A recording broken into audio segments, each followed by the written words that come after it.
The London that swallowed Oliver was a creature of shadow and stone, a labyrinth of alleys so narrow they seemed to choke the very air. Guided by the artful Dodger, a boy whose swagger belied his years, Oliver navigated this maze of grime and despair. The stench of gin and damp decay clung to the cobblestones. They finally stopped before a dilapidated building, its windows like vacant eyes staring into the gloom. Inside, a single fire cast flickering, dancing shadows across a grimy room.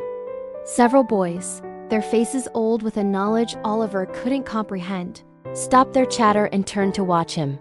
Their eyes were watchful, knowing, and held no trace of childhood. This was Fagin's den, a hidden wound in the heart of London. From the deepest shadows, a figure emerged. He was an old man, stooped and unsettling, with greasy red hair that framed a face etched with cunning. This was Fagin. He approached Oliver with a sly, unnerving smile, his arms spread in a gesture of welcome that felt both like an embrace and a trap. His voice was a rasp, coated in a false sweetness. He greeted Oliver with exaggerated warmth, a performance that was meant to be comforting, but only heightened the sense of menace in the room. Fagin then introduced him to the others, a boisterous, clever boy named Charlie Bates, and the rest of his ragged family. Oliver, bewildered and exhausted, could only stand there, a small, pale figure in a world he was never meant to see. Fagin called it his business, but he presented it as a game, a delightful little secret shared only among them. He produced a vibrant collection of silk handkerchiefs, gleaming pocket watches, and worn leather wallets, spreading them out like treasures. With a theatrical flourish, he began his lesson. He demonstrated how to deftly, almost magically, lift these items from his own pockets. His fingers moved with the grace of a spider, making theft look like a playful trick. The other boys watched with practiced amusement, laughing and cheering as Fagin performed his silent, sinister ballet. It was a well-rehearsed show designed to enchant and corrupt, to turn a crime into a craft. Oliver watched, a silent spectator to this strange performance. He saw the boys take turns practicing their newfound art on a dummy Fagin had set up in a corner. The figure was adorned with little bells that would jingle at the slightest clumsy touch, a signal of failure. He was mesmerized by their skill, the swiftness of their hands, the sharp focus in their eyes. Yet, a cold dread began to seep into his heart as he understood the true nature of this game. The bells were not just for practice. They were a chilling echo of the law that waited outside these walls. Oliver didn't move to join them.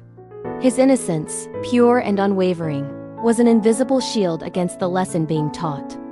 The following day, the artful Dodger took Oliver out into the city's chaotic embrace. The streets were a river of humanity, a cacophony of vendors shouting, carriages rattling, and 1,000 conversations all at once. The Dodger, with the confidence of a king in his own kingdom, moved through the crowd with ease. He didn't force Oliver to steal. Instead, he became a teacher of the streets, pointing out the signs of wealth, a fine coat, a heavy gold chain. He showed Oliver how to use the throng of people as a curtain, a place to disappear. Oliver was a spectator again, caught in a dizzying whirl.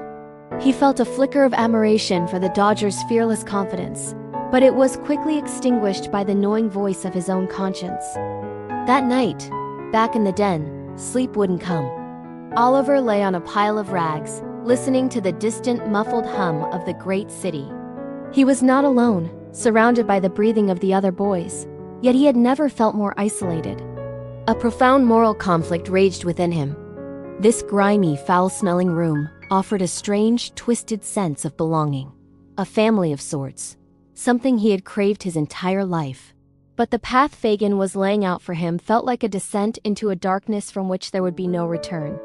His innocent curiosity, the part of him that was fascinated by the Dodger's world, battled with the deep-rooted sense of right and wrong that had been his only guide until now. Suddenly, the door creaked open, and a young woman entered. Her name was Nancy. There was a weariness in her eyes, but also an unbreakable resilience. She moved with a familiar ease, joking with the boys and speaking to Fagin with a tired, almost familial respect. Then her eyes found Oliver. For a brief, unguarded moment, her hardened expression softened. She saw his youth, his untouched innocence, and it was like looking at a ghost of a life she might have had. He was a stark, painful contrast to the world she inhabited, a world that had stolen her own childhood piece by piece. In his wide, frightened eyes, she saw a reflection of what she had lost. Fagin gathered the boys, his voice light and cheerful as he planned their work for the coming days. He spoke of small thefts, of easy marks, his tone making it all sound like a grand adventure. But as he spoke, he gave Oliver a sharp, pointed look. It was a silent command, a clear warning that his time as a spectator was over. Obedience was not optional in Fagin's world. Oliver turned pale, his small body trembling with a fear that was colder than any winter's night. Nancy watched him.